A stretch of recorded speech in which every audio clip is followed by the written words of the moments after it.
안녕하세요. 워런 버핏처럼 매일 신문을 박정모와 함께 읽으면서 투자의 고수가 됩시다. 몸의 신박 오늘 5월 18일 월요일 순서 시작하도록 하겠습니다. 자, 시장이 변동성이 아주 크는 장입니다. 일단 댓글 읽으면서 말씀을 좀 드리도록 하겠습니다. 주말에 별주부전을 하다 보니까 시장 서머리를 토요일 날 오후에 그죠? 늦게까지 한번 쭉 해보다 보니까 확실히 시장 월요일 날 시장을 준비하는 데 있어서 좀 도움이 많이 되더라고요. 저 같은 경우에는 그렇게 중간에 휴일 오전에 뭐 공도 차고 그러고 보니까 토요일 날 엄청 바빴는데요. 아침에 축구하고 나서 회사 와서 투자일기 찍었죠. 그리고 체슬리 AI 업데이트하는 거 그거 하면서 미국 시장 뭐 또 다 했죠. 그러고 나서 11시 15분에 제가 다니는 비타민 치과라고 있지 않습니까? 개봉동에.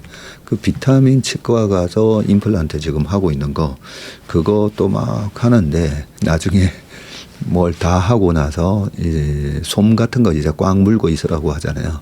이렇게 꽉 물고 계세요 하면서 누워 있는데 의자를 세워 드릴까요 하면서 의자를 세워 주시는 거예요. 그래서 제가 아니요. 그 잠 좀 자게 그냥 눕혀놔 주세요 하면서 누워 있으면서 그 한 4분 정도 물고 있으라고 했는데 그때 잠시 또 이 부족한 잠 누워서 잠을 잤는데 참 고마웠던 게 그 치료하는 한 1시간 동안 정말 나중에 저희 부모님 최근에 아버지께서도 임플란트를 작년에 하셨는데 여기서 하시라고 할 걸 그랬나 싶을 정도로 너무 1시간 동안 거의 뭐 편안하게 위에 그 임플란트가 박는 이 임플란트 위에 어금니가 좀 많이 내려와 있었거든요.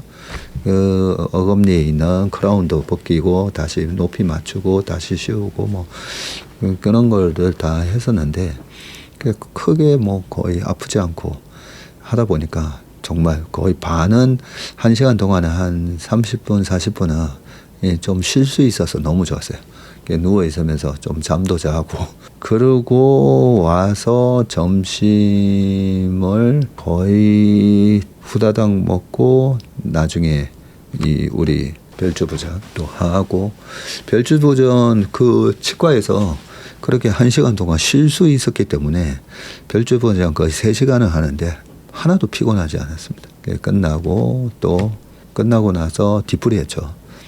뒤풀이 해야 되는데 그 뒤풀이 하러 갈 때 체슬리 AI 업데이트를 안 해서 체슬리 AI 업데이트를 한 33분 찍고 그리고 뒤풀이 장소 가서 김치찌개 좀 먹고 그러고 나서 어릴 때부터 아주 친하게 지냈던 동생의 중학교 초중고 친구 아버님 부친상이 있어가지고 거기 또 아산병원까지 날아가가지고 아산병원에서 조문까지 하고 그러고 나서 이제 사우나 가서 한 1시간 씻고 집에 들어왔었는데 정말 토요일 그러고 나서 토요일 밤에 집에 와서 뭐 2시 넘어서 잤나요? 2시 넘어서 잤는데 완전히 어제 아침에 미국에 있는 아들 전화 올 때까지 그냥 기절을 했었습니다.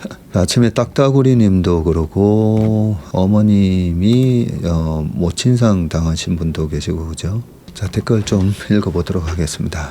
작년에 집에 큰 우환이 있어서 랩 상품에 맡긴 계좌 확인 못하고 지냈는데 큰 수익을 내주셔서 여의도에 가서 1인 맡기고 전무님하고 사진도 찍고 요즘 봉사활동과 취미생활 하면서 가끔 계좌 확인하는 일상을 감사하며 살고 있습니다.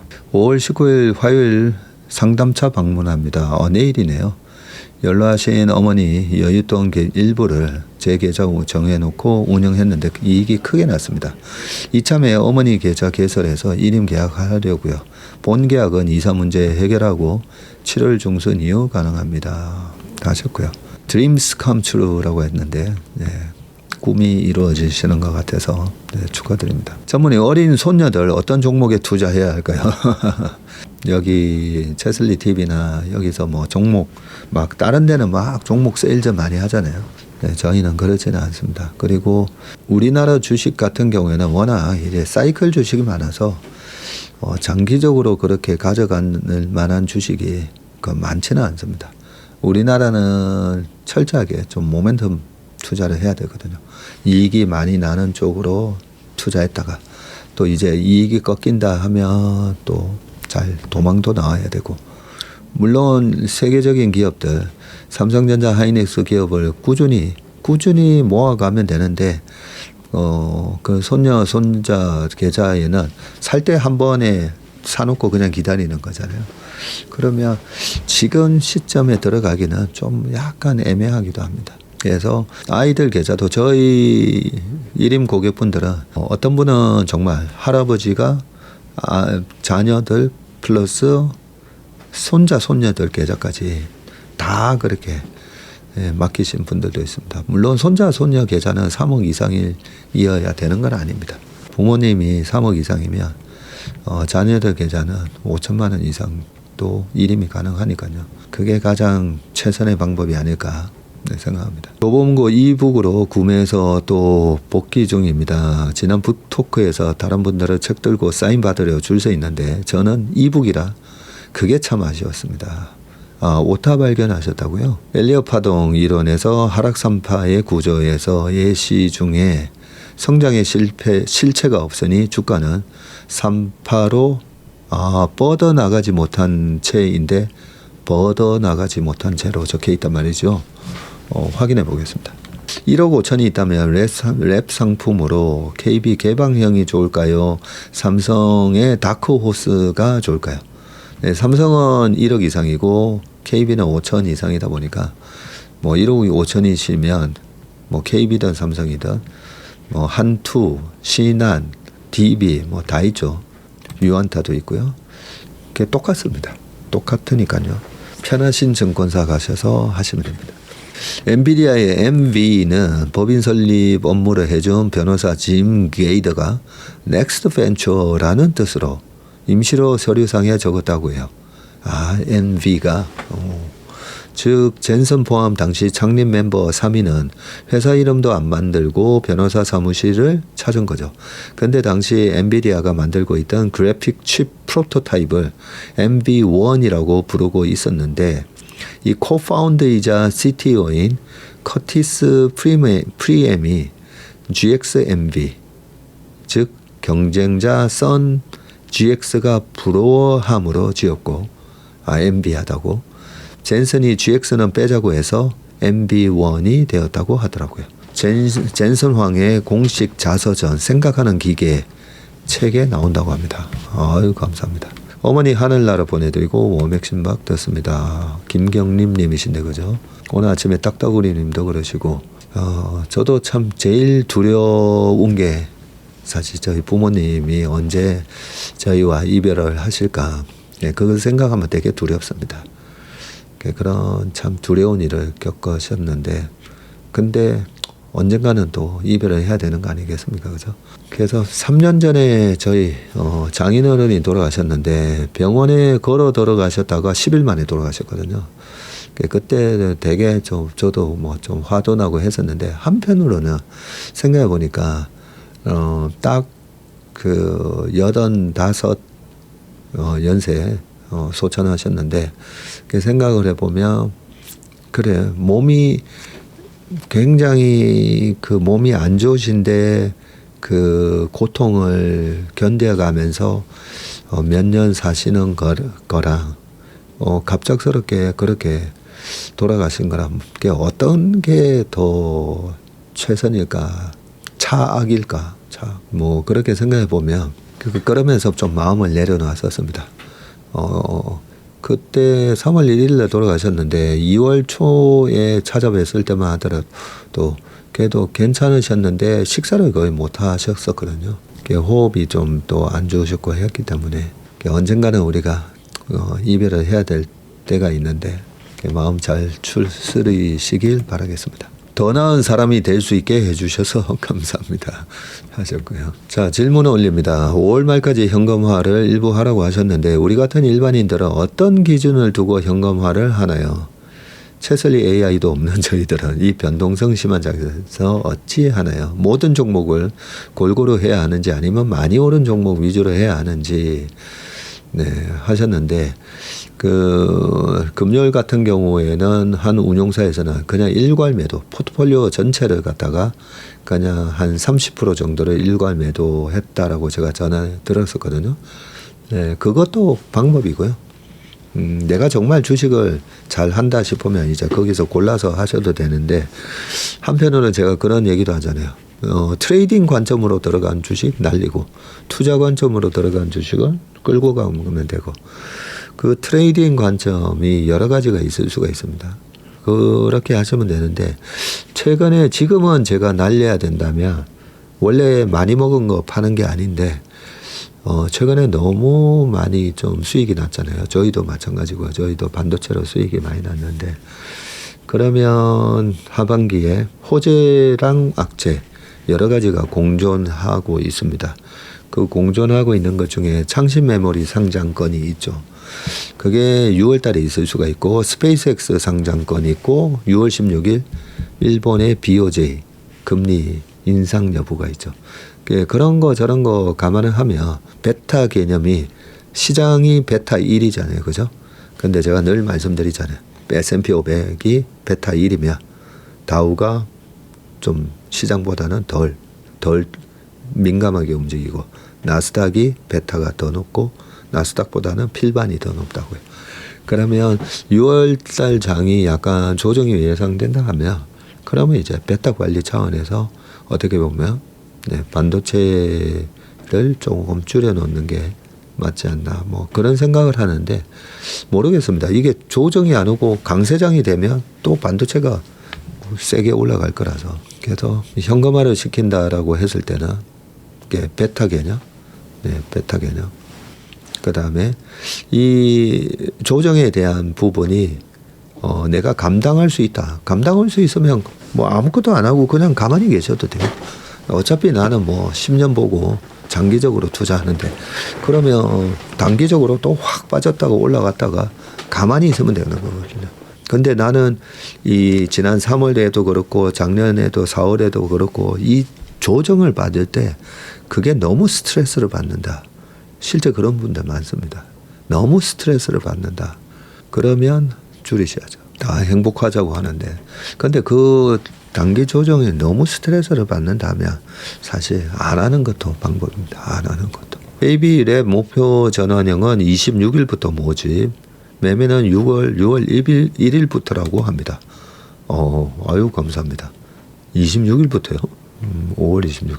아마 타 방송에서만 뵙고 전문인 방은 처음 들어왔네요. 재명희 님이 처음 들어오셨나 봅니다. 이영환 님이라는 분이 쓸데없는 설명은 그만하고 요점만 방송하세요. 네. 여기는 요점만 얘기해 드리는 곳이 아니라서 그 요점만 얘기해 주는 곳 여러 군데 많잖아요. 여기는 제가 쓸데없는 얘기를 너무 많이 하기 때문에 아마 오늘은 아마 안 들어오셨을 것 같아요. 지난주 금요일이 조회수가 39,000이 나오다 보니까 지금이 마지막 골든타임, 삼성 반도체 이미 손실 시작됐다, 요 기사 제목 때문에 아마 들어오셨다가 뭔 앞에 이 쓸데없는 얘기들 많이 하고 있나 그러고 아마 나가신 것 같습니다. 아마 오늘 안 들어오실 것 같아요. 그죠? 저분이 갑자기 든 생각인데, 한 사람씩 1억씩 들고 가서 총 3사람이 찾아가도 받아주시나요? 했는데, 한 사람씩 1억씩이면 랩 가입하시면 됩니다. 랩.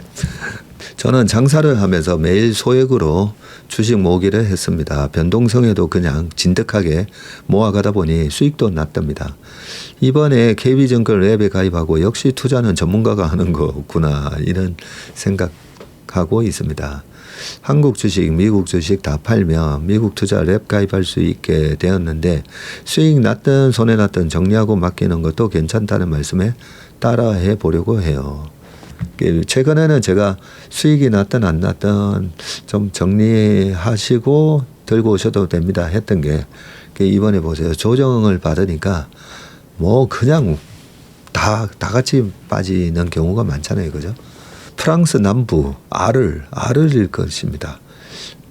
지난주에는 아비뇽 얘기하셨는데 아비뇽 아를 아니에요. 그 무슨 연극 축제가 펼쳐졌던 도시인데 제가 찾아본다고 해놓고 못 찾아봤는데 네, 찾아보겠습니다.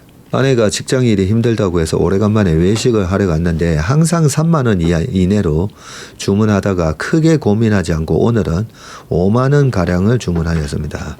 전무님 덕분에 통 크게 주문하게 되었다며 한참 동안 웃고 떠들고 즐겼습니다. 정말 잘하셨습니다. 이 주식으로 정신노동을 하면서 버는 돈이긴 하지만 이번에 이란 전쟁이 됐던 그 공포스러울 때 그죠? 과감하게 내가 열심히 공부한 좋은 주식을 딱 사서 그렇게 해서 수익이 또 뭐 거의 1년 이자가 3%인데 그거 이자 배당 소득세 떼고 나면 뭐 한 2.5% 됩니까? 그런데 주식으로 뭐 10년치, 15년치 그렇게 수익이 나면 정말 뭐 짜릿하지 않습니까? 그죠? 그랬을 때 그 수익금을 내가 어떻게 쓸 건가?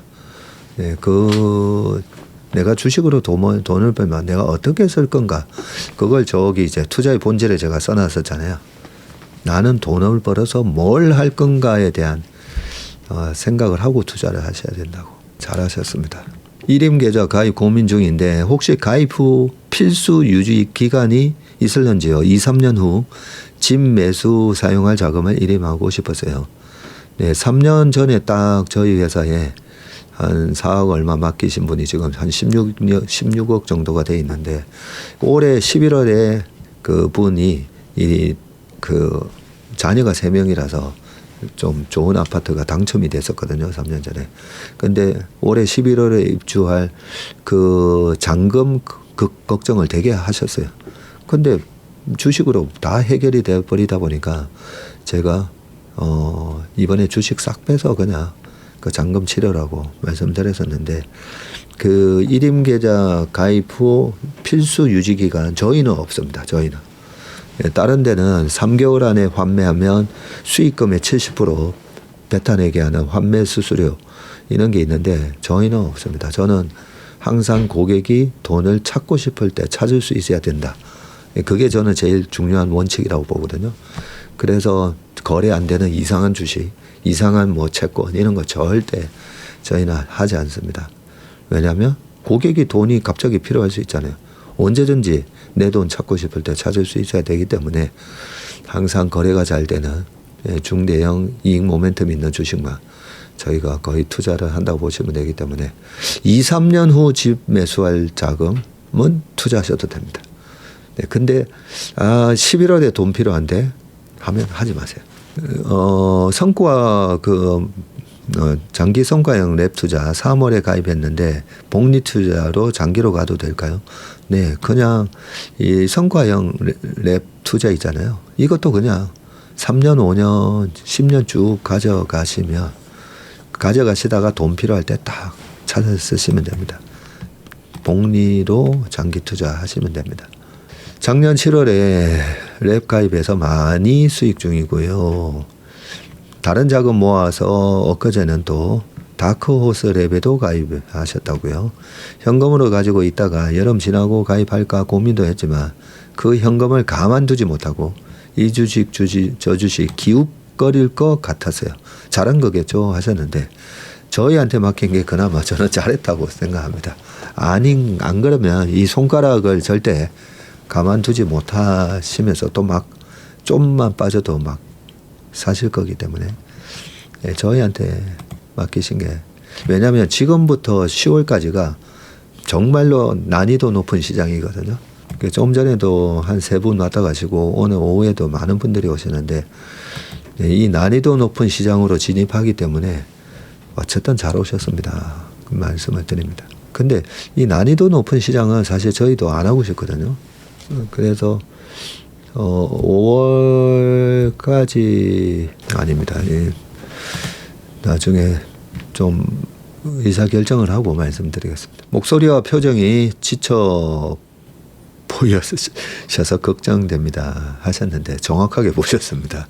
아까 말씀드린 것처럼 너무 이제는 주말에도 너무 바쁩니다.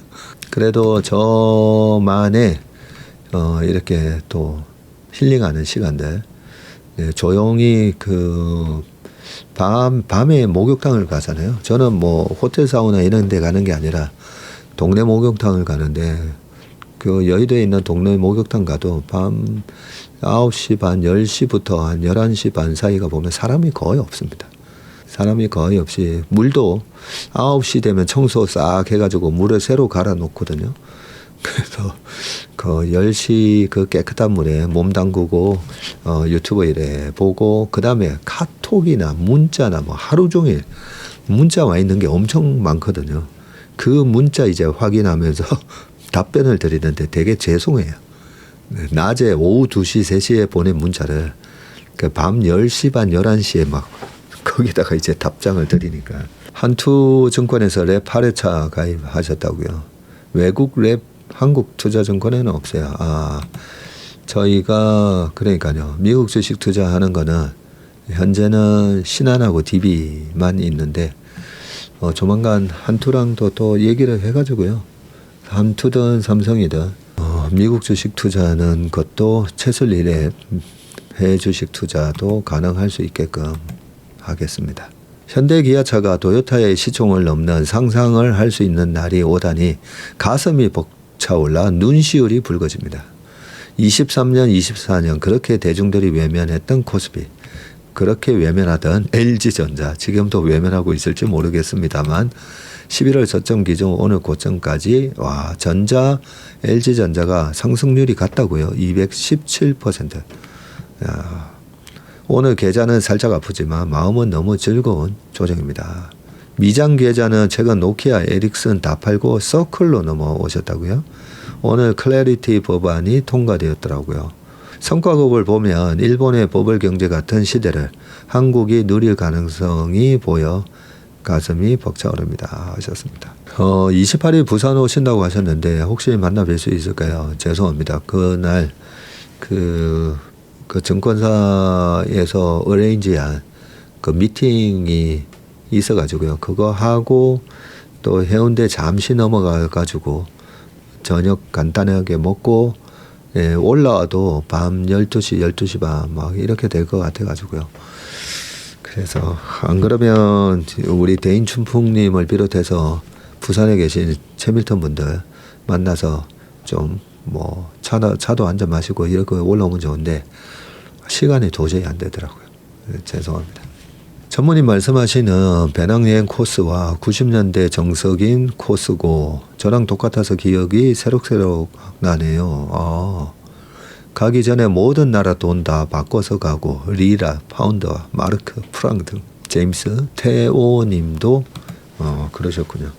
저도 주식 정리하여 최슬리에 맡기고 저도 하는 일에만 전념하고 싶습니다. 지금은 장이 좋아서 그나마 수익이 났지만 장이 안 좋을 땐 자신이 없어 두렵습니다. 우리가 한번 생각해 보세요. 산을 올라간다 하더라도 뒷동산 올라가는 거 아마추어나 그냥 일반 프로 산악인이나 큰 차이 없잖아요. 그죠? 근데 난이도가 높아지면 높아질수록 백두대가 뭐 뛴다고 했을 때 그게 그런 거에서부터 일반인 분들하고 차이가 나죠. 그죠? 에베레스트 산 뭐 이런 험악한 산 그거는 완전히 전문 산악이 아니면 안 되잖아요. 그죠? 그래서 아까 올해 이제 하반기 앞으로 4개월이 굉장히 난이도가 높아지는 그런 국면이 될 건데 여기서 이제 차이가 날 겁니다. 저희도 이렇게 말씀을 드리면서 저희 나름대로도 프로로서 어떤 실점 위기에서 최소한 실점을 최소화하는 그런 모습을 보여드려야 된다라는 그런 부담감이 있고요. 프로 골프들 드라이브를 쳤는데 나무에 들어갔을 때 타이거 우즈가 그 빽빽한 나무 숲에서 딱 보다가 나무 사이로 딱 레이아웃해서 거기서 또 3온 해가지고 퍼팅으로 딱 파를 잡는 모습 보면 경이롭지 않습니까? 그죠? 네, 그 정도까지 할 수 있을지는 모르겠지만 어쨌든 난이도가 높은 장에서의 프로와 아마의 차이가 크게 벌어지기 때문에 이럴 때 실점하지 않는 방법은 현금을 많이 갖고 있는 거예요. 현금을 웬만하면 좀 주식 비중을 조금 막 신용 쓰시던 분들이 있잖아요. 그런 분들은 많이 이제 좀 신용 같은 거나 정리하셔야 됩니다. 그리고 뭐 2배짜리 이런 거 하지 마시라 그랬죠. 반백년 살면서 대출 무서워서 집 살 때도 대출 안 받고 손해날까 무서워서 예금만 해온 바보입니다. 유튜브보다 우연히 채슬리 알게 되어 모닝브리프도 듣고 웜의 신박도 들으며 공부하고 있어요. 일임을 꿈꾸지만 자산이 모두 부동산에 묶여 있어서 투자금이 5천이 안 되는데 랩 가입하려고 보니 상품 종류가 많아서 어떤 걸 해야 할지 모르겠습니다. 하셨습니다.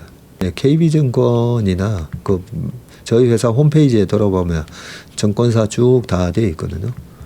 거기 일단 목표 전환형 한번 해보시면 될 것 같아요. 왜냐하면 목표 전환형은 수익 나면 딱 어느 정도 목표 수익률 6%, 뭐 8% 수익이 달성되면 일단 정리를 해서 이익을 확정 짓거든요. 이기는 경험을 해보는 게 중요하거든요.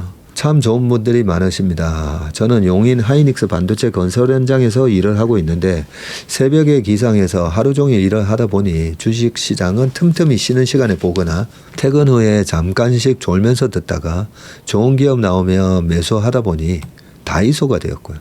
매수만 했지 매도를 할 줄 모릅니다.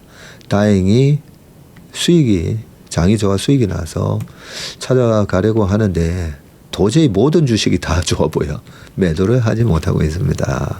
하셨습니다. 저는 52시간 적용이 돼서 일요일만 휴무시라고요. 네. 일요일만 되시면 일요일날 이번 주 일요일날 양재근린공원에서 4시부터 7시까지 제가 거기서 축구하고 있을 겁니다. 양재근린공원 축구장입니다. 언남고등학교 바로 옆에 있습니다.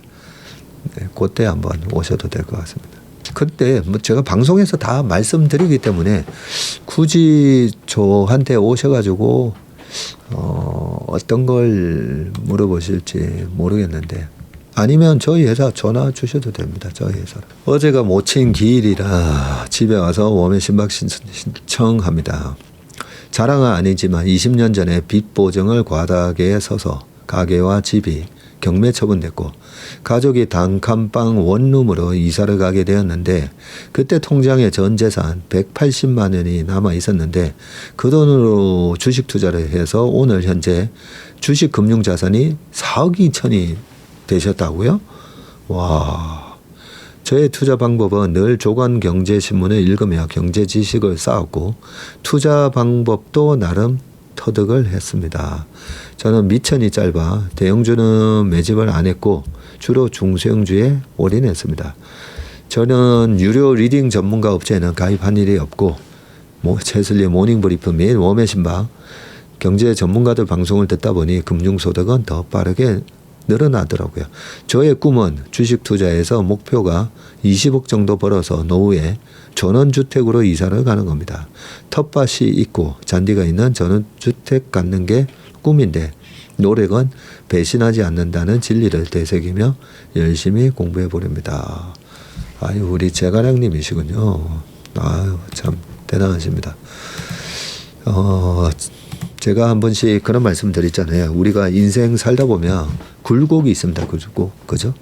왜 나한테는 이런 일이 생겼냐가 아니라 나한테 이런 일이 생겼고 그걸 또 극복을 하고 그렇게 해서 우리 제가량님처럼 이렇게 180만 원을 4억 2천 원 만드셨으니까 드라마로 따지면 정말 말 그대로 제가량님의 인생이 드라마틱한 거잖아요. 그래서 저는 그렇게 얘기합니다. 네, 우리 인생이 평탄하게만 진행이 됐다면 그것만큼 재미없는 인생이 있겠습니까? 그죠? 위기가 닥쳤다가 그걸 극복하고 뭐 친구로부터 배신을 당하고 그러면서 큰 손해를 봤다가 다시 그걸 복구를 하고 결국은 우리가 빈손으로 왔다가 빈손으로 가는 거잖아요.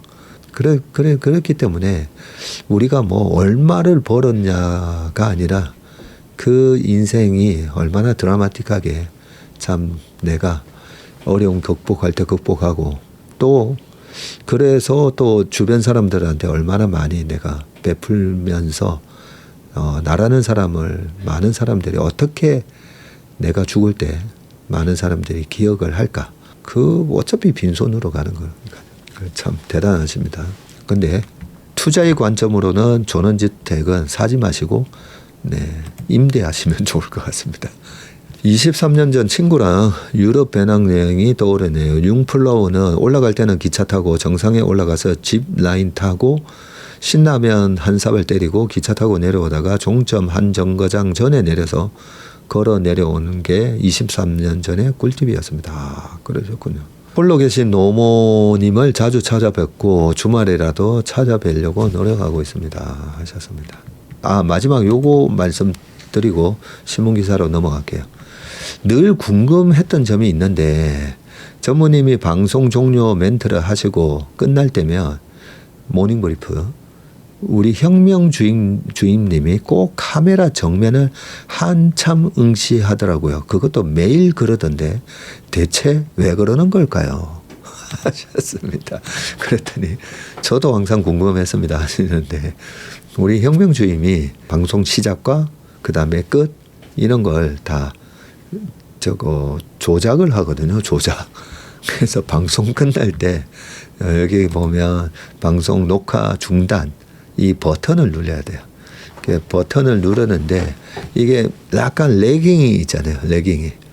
그래서 제가 마지막 멘트 하면서 슬기롭고 행복한 투자하시길 바라겠습니다 하고 딱 끝나고 나면 그 레깅 타임까지 보면서 녹화 중단을 누릅니다. 녹화가 아니라 아침에는 방송이니까 방송 중단을 누릅니다. 그거 누르려고 그게 그 앞에 카메라 뒤에 있거든요. 그 카메라 뒤에 있는 녹화 중단 버튼 누르려고 빤히 쳐다보다가 딱 누르는 겁니다. 근데 우리 마니짱님이나 몽몽이님이 그런 것까지도 보시는 거 보니까 이 주식은 관찰력이 뛰어난 사람이 주식으로 돈을 벌 수 있는 그런 재능을 가지고 있다라고 생각합니다. 좋은 질문 해주셨습니다.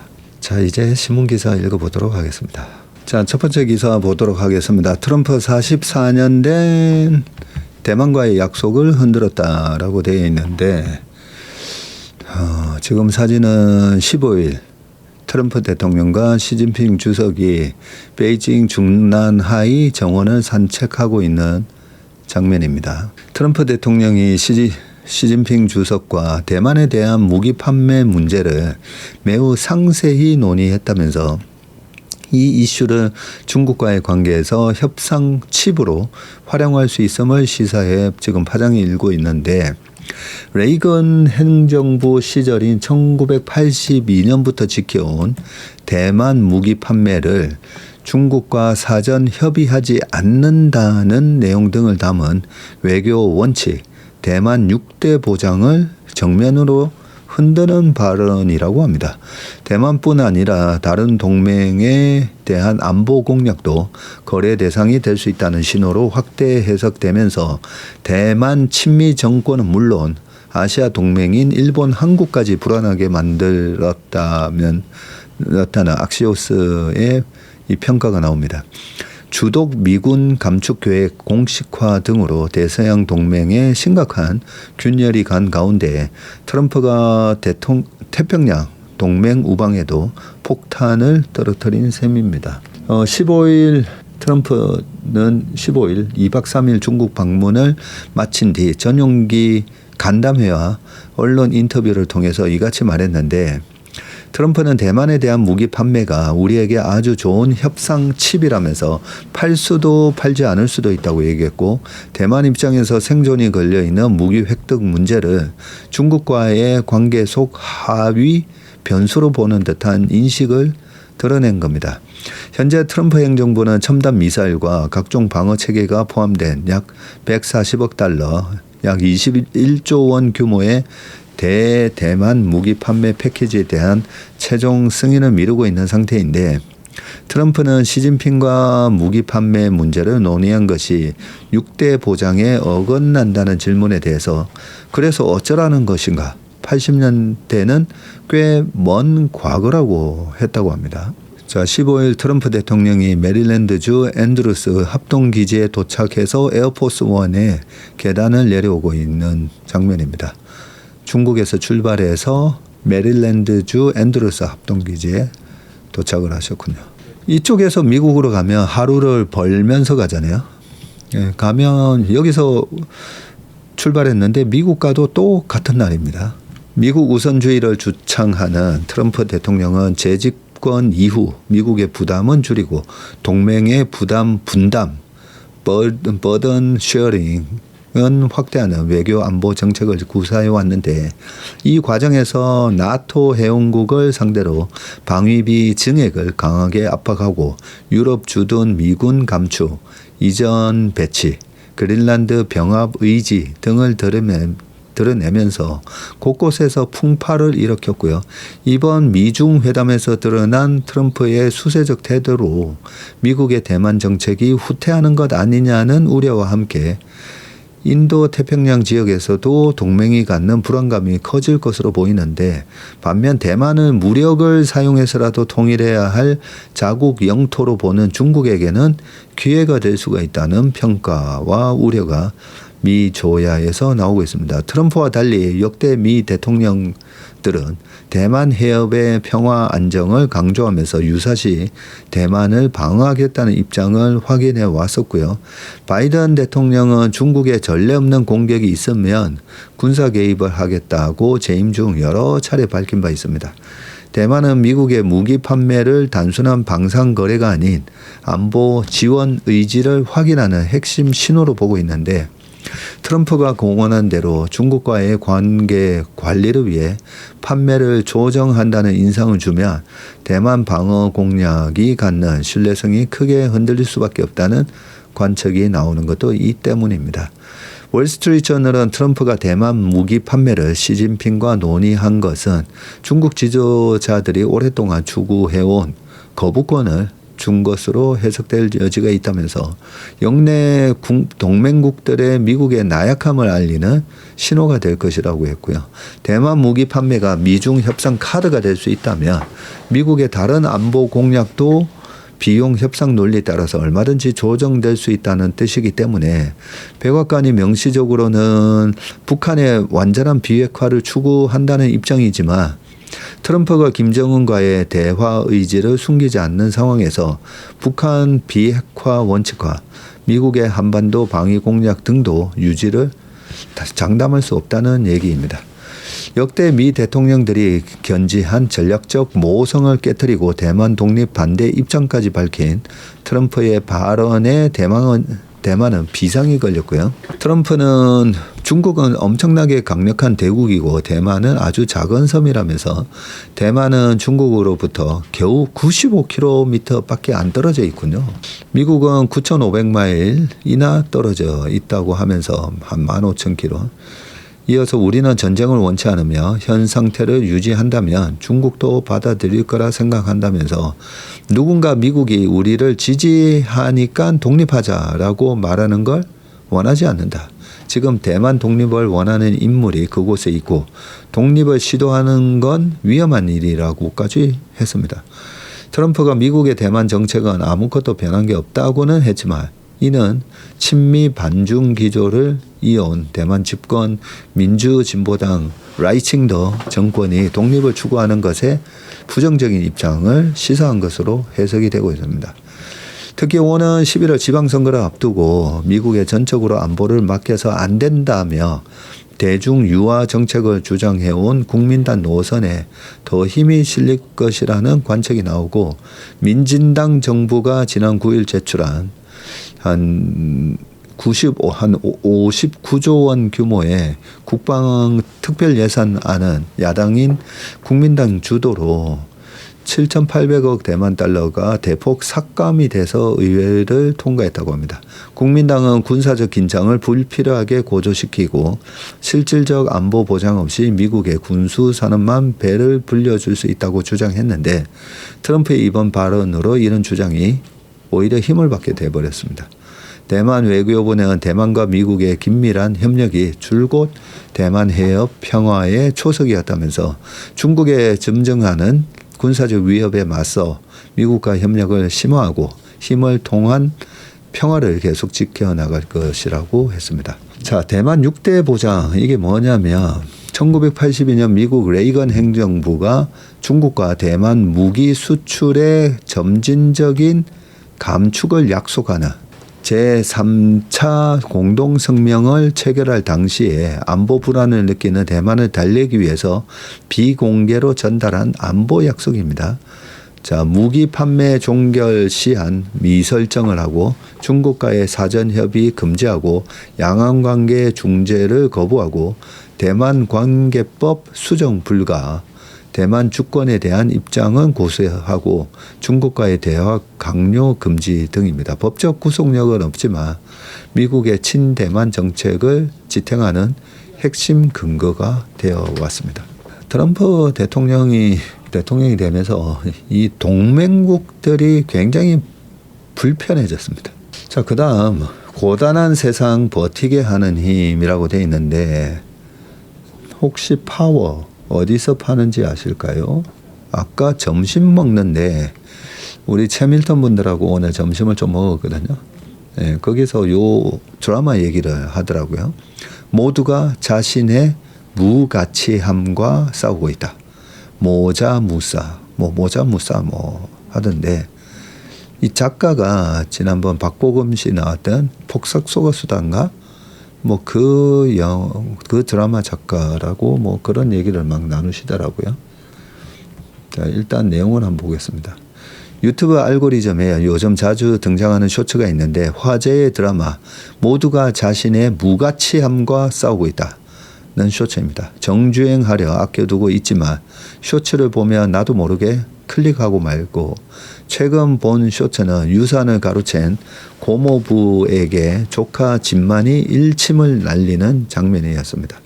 저 용접일 없을 때 대관령에 배추 뽑으러 가고 한 달에 사나흘 쉬면서 열심히 살고 있습니다. 고모부님이 부지런해서 부자 된 것 아니듯이 저희 형제가 게을러서 가난한 건 아니란 말씀입니다. 그냥 운이 좋았다고 인정하십시오. 저희 아버지처럼 욕심 없는 남자를 매형으로 둬서 황씨 집안 돈 아도칠 수 있었다는 걸 첫눈으로 아시고 쇼츠를 보는데 체호프의 바냐 삼촌이 떠올랐다. 바냐는 죽은 누이의 남편을 위해서 25년간 영지를 관리하며 생긴 수익을 보낸 인물인데 여식 소냐는 고향에 내버려둔 채 젊은 여성과 재혼한 매부를 위해서 바냐는 한 푼 허투루 쓰지 않고 매달 생활비를 보냈는데 사건은 매부가 영지를 팔아 유가증권을 사자고 주장하면서 발생하게 되고 이 말에 바냐는 분노해서 총을 집어든다. 마침 LG 아트센터에서 공연 중인 이 연극을 보는데 그 쇼츠가 떠올랐다. 혹시 박혜영 작가가 바냐 삼촌을 모티브로 삼은 게 아닐까? 체호프의 고전을 단순 각색한 게 아니라 자신의 해석을 덧입은 듯한 착각마저 든다. 특히 이어지는 진만의 대사는 바냐와 또 다른 주인공 소냐의 처지를 대변해 주는 듯했다. 저 역시 아버님 뜻을 받들어 유류분을 주장하는 진흙탕 싸움을 하지 않았다는, 그래서 항상 고모부님보다 도덕적 우위에 있다는 자부심으로 살고 있다는 것만 알아두십시오. 난 도덕적 우위에 있다는 자부심이라도 있지. 동만이 쟤는 그냥 착해서 형이 하자는 대로 했던 놈입니다. 세상의 눈으로 보면 유산을 빼앗긴 조카나 평생 착취당한 바냐와 소냐는 패배자일지 모른다. 그러나 이들은 도덕적 우위라는 마지막 보루를 지켜냄으로써 인간의 존엄을 증명한다. 편법과 탐욕이 지배하는 세상 같아도 결국 우리를 버티게 하는 건 선함과 자부심이 아닐까? 묵묵히 제자리를 지키는 이 세상의 수많은 반야들에게 조용한 응원을 보낸다. 도덕적 우위, 편법과 탐욕이 지배하는 세상 속에서도 우리를 버티게 하는 건 선함과 자부심이 아닐까. 과학적으로 제가 저기 투자의 본질 책에 소개했었던 협력의 진화라는 책 얘기 한 말씀 드렸잖아요. 결국은 배신을 때리는 사람들, 그 사람들은 계속 고립될 수밖에 없습니다. 국부론에 의해서 우리는 분업으로 인해서 서로의 부를 더 증대시킬 수가 있잖아요. 근데 편법과 배신, 그런 여러 가지 다른 사람을 이용해 먹고 그런 사람들이 당장 잘 살 것 같잖아요. 근데 그렇지 않습니다. 절대 그렇지 않습니다. 그래서 착한 사람이, 성실하고 착한 사람이 잘 살게 되어 있습니다. 그래서 당장은 드라마나 이런 데서도 보면 그 굉장히 약삭빠르고 배신의 아이콘들이 잘 사는 것처럼 보이지만 그렇지는 않습니다. 또 꼭 도덕적 우위로 제가 더 잘 살고 나는 못 살아도 나는 인간의 존엄 도덕적으로는 우위다. 그렇게 안 하셔도 결국 꾸준히 성실하고 그 정도를 지키면서 살아가면 잘 살게 되어 있다라고 저는 그렇게 보고 있습니다. 근데 이 드라마를 안 봐가지고요. 뭔지 모르겠어요. 근데 여기 보면 제목이 모두가 자신의 무가치함과 싸우고 있다. 그래서 저는 그런 빌런들하고 별로 잘 안 싸웁니다. 빌런들에 의해서 뭔가를 뺏긴 것 같잖아요. 뭔가 당한 것 같잖아요.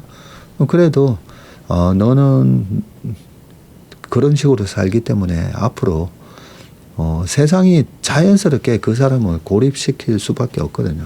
그래서 그런 무가치함과 싸우지는 않습니다. 모두가 자신의 무가치함과 싸운다라고 되어 있는데 그런 데다가 에너지를 낭비할 필요는 없습니다. 그런데 드라마를 못 봐서 하여튼 뭐라고 얘기를 드릴 수가 없네요. 자, 그 다음 기사 보겠습니다. 강은의 History in Pops. 악수 뒤에 숨겨진 진실. 악수의 기원에 대해서 역사가들은 무기를 숨기지 않았음을 증명하기 위해서 오른손을 내밀었다는 설을 유력하게 꼽는다. 검이나 창을 쥘 수 없도록 손을 펼쳐 보이는 행위, 그것이 악수의 출발이었다. 고대 그리스의 부조에도 아시리아의 석판화에도 이 몸짓은 등장한다. 그러나 외교의 역사는 그 선언이 얼마나 자주 거짓이었는지를 끈질기게 증명해 왔고요. 악수를 나누고 돌아서는 순간 비수를 꺼내드는 것이 국가 간 관계의 또 다른 전통이기도 했다. 지난 14일 베이징의 텐탄에서 트럼프 대통령과 시진핑 주석이 나눈 악수는 그 오랜 아이러니의 현대판이다. 두 정상은 명나라 시대 건축물 앞에 깔린 긴 붉은 카펫을 나란히 걸으며 물리적으로 가까운 거리를 유지했고요. 트럼프는 시진핑의 팔을 2번 토닥이며 특유의 친근함을 연출했고, 아베 신조 일본 총리의 손을 19초간 놓아주지 않았던 지배적 악수도 젤렌스키를 백악관 집무실로 불러서 몰아붙이던 전투적 분위기도 이번에는 찾아볼 수 없었다. 이란 전쟁으로 코너에 몰린 쪽은 트럼프였고 시진핑은 서두를 이유가 없었다. 회담 직후 양측이 내놓은 공식 발표문은 마치 서로 다른 두 회담을 묘사하는 것 같았다. 미국 측은 대중 투자와 펜타닐 차단을 강조했고, 중국 측은 대만과 전략적 안정을 전면에 내세웠다. 같은 악수였지만 각자가 기억하는 온도는 달랐다. 북아일랜드 뱅거 출신의 인디팝 트리오 투도 시네마 클럽은 2012년 이 노래를 통해서 악수라는 행위 속에 깃든 불가해한 이중성을 포착했는데, 이 밴드는 친밀함과 배신, 열림과 닫힘이 하나의 몸짓 안에 공존할 수 있음을 담담하게 묻는다. 악마는 당신을 되찾으려 할 것이고 열린 손에서는 결코 사랑을 찾을 수 없다. The devil will want you back and you will never find love in an open hand. 열린 손에서는 사랑을 찾을 수 없다. 텐탄에서 교환된 악수는 과연 무기를 숨기지 않았다는 증거일까? 아니면 더 정교하게 감춰진 무기의 전주곡일까? Two Door Cinema Club, Handshake, 악수. 항상 이 강은의 히스토리 인 팝스는 참 재밌습니다. 배우는 것도 많고요. 자, 그 다음 기사입니다. 스페이스X 이러면 내달 12일 날 기업 공개를 한다고 되어 있습니다. 자, 일론 머스크의 우주기업 스페이스X가 다음 달 12일 IPO에 나설 것으로 전해졌는데 스페이스X는 이번 IPO를 통해서 역대 최대 규모인 최대 한 800억 달러, 한 120조 원 이상을 조달할 수 있을 것으로 전망이 되고요. 12일 목표로 IPO를 준비 중인데 당초 6월 17일 전후가 될 것이라고 예상을 했지만 좀 당겨졌습니다. 상장 시장은 나스닥이 유력하고요. 스페이스X의 예상 티커는 SPCX가 될 가능성이 높다고 합니다. 스페이스X인데 SPCX입니다. 스페이스X는 이번 IPO를 통해서 800억 달러 이상 자금을 조달할 거고요. 그간 최대 한 750억 달러 수준으로 예상했는데 조달 규모가 더 커집니다. 만약 성사될 경우에는 기존 역대 최대치의 약 3배 규모에 달하는 대형 IPO가 될 전망이고 그간 역대 최대 규모 IPO는 2019년에 아람코가 사우디 증시에 상장하면서 기록한 256억 달러였습니다. 스페이스X에 투자하려는 글로벌 자금도 몰리고 있는데 블랙락은 최대 100억 달러, 한 15조 원을 투자할 방침이라고 보도를 했습니다. 여기가 보면 2019년에 아람코가 상장이 됐다고 되어 있잖아요. 2019년도에 보면 그 MSCI 사우스코리아나 MSCI 이머징 마켓 그 편입 종목하고 편입 비율을 리밸런싱 하는 날짜가 2월, 5월, 8월, 11월 2, 5, 8, 11일이거든요. 그때 제 기억으로 계속 한국 비중을 이머징 마켓에서 계속 줄이고 중국이랑 이 사우디 기업의 비중을 늘리기 때문에 한국 비중을 계속 빗줄일 수밖에 없다. 그러면서 매물이 2019년도에 계속 나왔어요. 아무래도 이번에 스페이스X가 상장이 되면 유동성이 약간 빨려가는 현상이 있을 수가 있습니다. 한국 정제 능력이 세계 5위권 석유화학 업종을 주목하라. 자, 누구시죠? 머니 채널 하클리 에너지경제연구원 김태환 실장님이시군요. 호르무즈 해협이 막혀 있는 상황에서 아랍에미리트의 오펙 탈퇴는 단기적으로 그 영향이 미미한데요. 그러나 장기적으로는 유가의 하방 압력이 커졌다는 측면에서 우리에게는 오히려 호재입니다. 유가가 무한정 내려가지는 않을 것이라면서 미국 셰일 업체들에게 큰 피해가 가지 않을 선에서 비오펙의 한계 비용 수준까지 유가가 내려가고 멈출 것이라고 말을 했고요. 그래요? 유가가 내려간다고요? 자, 미국 이스라엘과 이란의 전쟁이 장기화되면서 전쟁 발발 후에 브렌트유 선물 가격이 약 51%, WTI는 약 57% 올랐습니다. 이는 에너지를 전적으로 수입에 의존하는 한국의 치명적인데 김 실장은 이를 공급발 충격으로 규정을 했고요. 석유 수요는 안정적으로 움직이기 때문에 유가 폭등은 거의 다 공급 충격에서 비롯이 되는데 70년대 1, 2차 오일 쇼크, 1990년 이라크 전쟁, 22년 러우 전쟁에 이어서 이번 미국 이스라엘과 이란 전쟁이 그 사례인데 특히 이번 사태는 3차 오일 충격이라고 해도 과언이 아니다. 그래요? 1, 2차 오일 쇼크 때 영향을 받은 세계 공급량이 9% 수준이었는데 호르무즈를 통과하는 물량은 글로벌 공급의 약 20%에 달하기 때문입니다. 유가 상승의 파급 효과는 광범위한데 가계 가계는 기름값이 올라 가처분 소득이 줄게 되고요.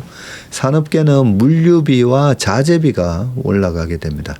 환율과 금리도 불안해지는데 정유산업 규모가 내수의 20에서 30%에 그치는 필리핀, 미얀마 같은 나라들은 배급제나 주 4일제 같은 물리적 수요 감축에 나서고 있습니다. 자, 우리나라는 유가 상승으로 인한 충격을 상대적으로 방어하고 있는데 세계 5위의 정제 능력을 보유하고 있기 때문이고요. 산유국인 미국과 호주에서도 우리 기름을 사갑니다. 석유 제품 수출도 세계 5위 수준인데 김 실장은 그 배경은 1973년 박정희 정부의 중화 공업 육성 정책으로 거슬러 올라간다고 했고요. 당시 정부는 내수 물량을 훌쩍 뛰어넘는 대규모 설비를 짓고 석유화학 수출까지 연계한 산업으로 키워냈습니다. 1980년에서 90년대 중국, 인도 등 아시아 신흥국 성장으로 석유 수요가 급증하면서 호황기를 보냈고요. 그 돈으로 설비를 더 고도화, 확장해서 지금에 이르렀습니다. 그 결과 한국은 원유 100을 수입해서 60을 석유 제품으로 수출하는 나라가 됐고요. 지난해 기준 석유 제품 수출액은 약 407억 달러로 원유 도입액의 한 60%를 회수하는 구조이군요. 수출 원유 도입액이 작년에 얼마였냐면 684억 달러예요. 684억 달러면 딱 100조 수입했다고 보면 됩니다. 네. 제가 그러거든요. 뭐 간단하게 러프하게 원유가가 100불이면 우리가 100조 수입하고 50불이면 50조 수입하면 된다. 그리고 나머지 우리가 수출을 해서 달러를 벌고 또 많은 부분은 기름 수입하면서 많이 쓰는데 100조 정도 수입한다고 보시면 됩니다. 수출 상대국을 보면 호주가 16.8, 싱가포르에도 13.6, 일본 11.4, 미국 10.2%, 중국 9.2% 순입니다. 미국은 정제 능력이 세계 1위이긴 하지만 항공유 수요가 자국 공급을 따라가지 못하고 있고요. 특히 지리적으로 가까운 서부 지역에서 미국이 수입하는 항공유의 약 70%를 한국에서 가져간답니다. 호주는 2000년대 초 에너지 전환을 명분으로 정유업을 조기 구조 조정했다가 경쟁력이 낙후돼 한국에 의존하는 처지가 됐고요. 이런 경쟁력 덕분에 이란 사태 때 정부가 석유 최고 가격 상한제라는 이례적 극약 처방을 시행할 수 있었고 세계 5위 기술력을 가진 정유 및 석유화학 업종에 주목해야 한다고 그렇게 말씀하셨네요. 자, 마지막 기사입니다. 강방천 퀴즈. 최광욱. 반도체 아직 싸다. 버블 구간 진입한 종목은 무언가? 라고 되어 있습니다. 자, 대가들의 투자처라. 최광욱 더제이 자산운용 대표이시고요.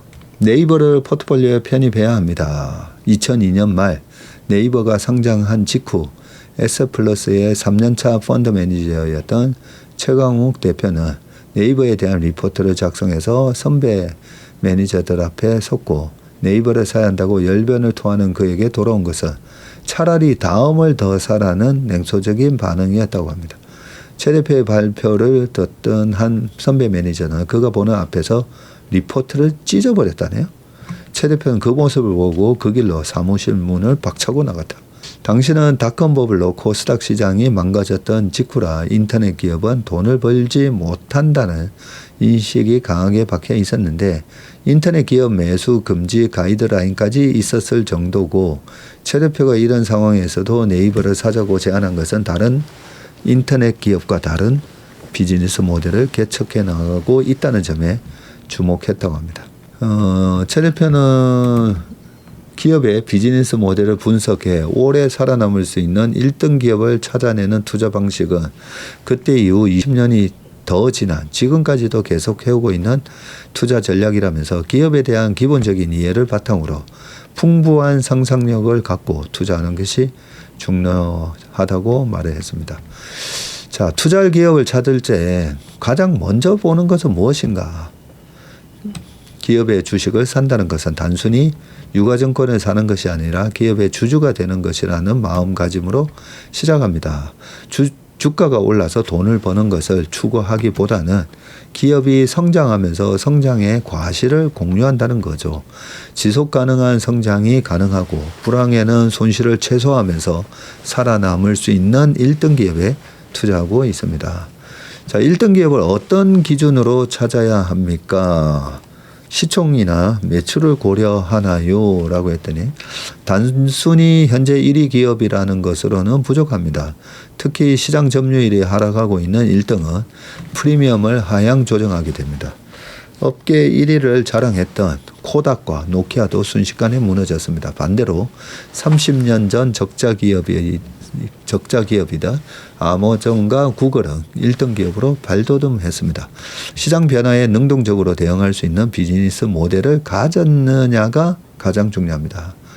비즈니스 모델 다음으로 고려하는 요소는 무엇인가? 성장성과 시장의 경쟁 구도가 중요합니다. 비즈니스 모델이 훌륭하더라도 시장이 완전 경쟁 시장에 가까우면 기업이 특출난 성과를 거두기 어렵습니다. 치킨 게임이 끝난 과점화된 시장에 참여하고 있는 기업 중 가장 잘하고 있는 기업을 선호합니다. 그 이후에는 차별화된 경쟁력이 있는지를 봐야 하고 장치 산업이라면 생산 캐파와 원자재 기업이라면 매장량, 소비재 기업이면 매장 수보다는 브랜드 파워 등이 기준이 될 수가 있고 그러고 나서 이익 추정치, 목표 시가총액 등을 최종적으로 고려해야 합니다. S플러스에서 매니저로 성장을 했는데 99년 강광천 회장님이 회사를 설립할 때 입사를 했고 18년 동안 S플러스에서 일하면서 가치 투자에 철학이 쌓였습니다. 네이버 사건이 있은 이후부터 강 회장님이 저를 눈여겨보기 시작했고 2008년부터 회사의 CIO로 일했습니다. 대표 펀드인 코리아 리치 투게더를 운영하면서 설정액이 1조 원에 육박하는 수준으로 키워냈고 더제이 자산운용의 성장 스토리에 대해서는 이 회사는 국내 주요 연기금과 각종 중앙회 자금 등 위탁 자금을 주로 운영하고 있습니다. 라고 되어 있고요. 최근 코스피 지수가 많이 올랐는데 시장에 대해 어떻게 판단하고 계십니까? 했더니 지난해 말에 한경과 인터뷰에서 코스피 6천을 예측했다가 과도하다는 댓글이 많이 달렸습니다. 지난해 말에요. 지난해 말에. 하지만 지금은 그때보다 훨씬 시장이 좋습니다. 기업의 이익 추정치가 엄청나게 늘었기 때문입니다. 코스피 지수가 더 오를 것으로 보시나요? 주가가 4월 이후 계속 오르고 있지만 PR은 계속 하락하고 있습니다. 주가 상승률이 이익 증가율을 따라가지 못하고 있는 것이죠. 이런 점을 고려하면 코스피 지수의 목표 지수대가 지금보다 더 오르더라도 무리가 전혀 없는 수준이 될 수 있습니다. 은행 예금이나 부동산에서의 머니무브도 계속될 것으로 예상하고 있습니다. 시장이 과열된 것이 아니냐는 우려도 있습니다. 반도체를 제외한 일부 섹터에서는 오버밸류에 진입한 기업도 있다고 판단하고 있습니다. 최근 AI가 투자의 핵심 요인으로 떠오르면서 발을 한 발짝이라도 담그고 있다면 높은 프리미엄을 받고 있는 경우가 많습니다. 특히 인프라 관련 기업 중 일부는 버블 구간에 진입했다는 느낌도 받습니다. 우리 최강욱 대표님하고는 모임을 같이 하고 있습니다. 네, 예전에 그 저축은행에서 프랍 고유자금을 운용했던 매니저들 모임이 있거든요. 그래서 1년에 최소 2번에서 3번 보고 있는데 반도체 여기 적혀 있듯이 1등으로 올라서서 그 시장이 이 과점화되고 나면 그 다음에는 치킨 게임이 끝나 과점화된 시장에서 잘하고 있는 기업을 선호해서 그 기업을 계속 쥐고 가면 알아서 주가가 올라간다는 거죠. 그런 철학으로 좋은 운용 수익률을 계속 내고 있는 것으로 저도 알고 있습니다. 네, 오늘 웜의 신박은 여기까지 하겠습니다. 시장의 변동성이 굉장히 심합니다. 이럴 때일수록 여기 최강욱 대표님처럼 나만의 투자 철학과 기준이 있어야 됩니다. 그 투자 철학과 기준이 있으면 이 변동성 장에서 오히려 이 변동성이 또 투자의 기회가 될 것이라고 생각합니다. 네, 오늘 모험의 신박은 여기까지 하겠습니다. 고맙습니다.